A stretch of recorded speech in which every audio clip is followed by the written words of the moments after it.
Орчин үеийн ангаах ухаанаас зөрж бараг эсрэг хооллож дэлхийг байлдан дагуулсан Монгол нүүдэлчдийн хүнсний соёл. Бидний хоолны цэс ердөө л айраг цагаа, тараг бяцлаг, хонь, үхрийн мах байв.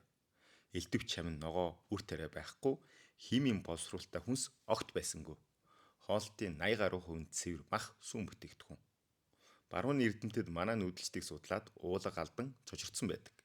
Шинжлэх ухааны дайсан гэж цолдог хансан огтоос холестериныг хэд дахин илүү хэрэлдэг атлаа зүрх судсан цоо ирвэл.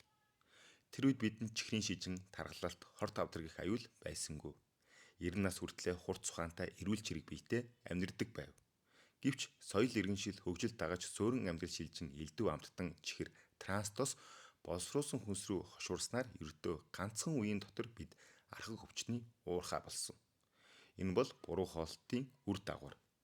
Орчин үеийн шинжлэх ухаанд түгээмэл яригдж буй кето болон карнивор хоолны дэглэмийг өвөг дээдэс маань эрт үеэс л амьдралынхаа өдөр тутмын хэмнэл болгочихсон байж.